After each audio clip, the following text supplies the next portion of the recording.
সম্প্রতি ইসরায়েলে বৈঠকে বসে Bharat Israel joint working group JWG। সেখানে উপস্থিত ছিলেন নয়াদিল্লির প্রতিরক্ষা সচিব রাজেশ কুমার সিংহ। আলোচনায় অত্যাধুনিক হাতিয়ারের যৌথ উৎপাদনে সম্মত হয় দুই দেশ।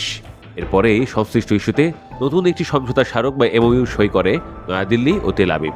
এতে অস্ত্রের পাশাপাশি কৃত্রিম বুদ্ধিমত্তা AI এবং সাইবার নিরাপত্তার মতো সংবেদনশীল বিষয়ের উল্লেখ রয়েছে।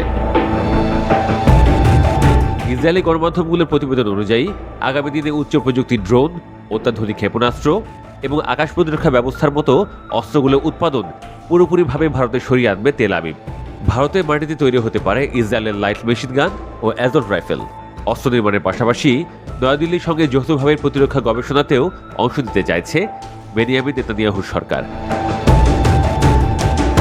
এক্ষেত্রে বিশ্লেষকদের মত দুটি। এক, তেল আবিবের আশঙ্কা আগামী দিনে তাদের অস্ত্র কারখানাগুলিকে নিষেধ করতে পারে ইরান, আর তাই অস্ত্র উৎপাদন ভারতে স্থানান্তরিত করে নিশ্চিত থাকতে চাইছে তেল আবিব। দুই, যুক্তরাষ্ট্রের উপর থেকে নির্ভরতা কমিয়ে স্বনির্ভর হওয়ার উপর গুরুত্ব দেওয়া। পাশাপাশি ভারতের সঙ্গে যৌথ উদ্যোগে অস্ত্র নির্মাণ তেল আবিবের বাণিজ্যিক ঘাটতি মেটাতেও যে সাহায্য করবে তা বলাই বাহুল্য।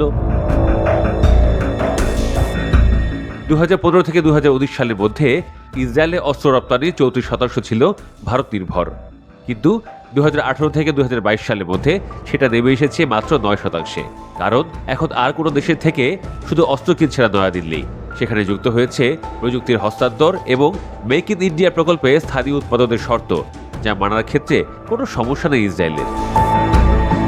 গণমাধ্যমগুলোর খবর, এ ব্যাপারে বারাক 8 ক্ষেপণাস্ত্র মডেল অনুসরণ করতে চাইছে তারা। হিব্রু ভাষায় বারাক শব্দটির অর্থ হল বজ্রপাত। ভারতের সঙ্গে যৌথ উদ্যোগে দূরপাল্লার এবং মাঝারি পাল্লার ভূমি থেকে আকাশ পদ্ধতির এই ক্ষেপণাস্ত্র তৈরি করেছে ইসরায়েল। 2016 সাল থেকে তা ব্যবহার করছে দুই দেশের বাহিনী। শুধু তাই নয়, ঐক্যমত্যের ভিত্তিতে সংশ্লিষ্ট আকাশ প্রতিরক্ষা ব্যবস্থাটি রপ্তানিও করেছে নয়াদিল্লি এবং তেল আবিব। বিষয়টি নিয়ে এরই মধ্যে সংবাদ মাধ্যমের কাছে মুখ খুলেছেন তেল আবিবে নিযুক্ত ভারতীয় রাষ্ট্রদূত।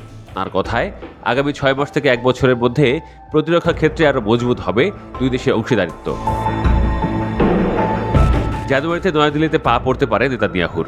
তখন প্রধানমন্ত্রী নরেন্দ্র মোদীর সঙ্গে বৈঠকে এ ব্যাপারে আরও এক ধাপ এগিয়ে চুক্তি করতে পারে দুই দেশ, বলছেন ভারতের সাবেক সেনা কর্মকর্তারা।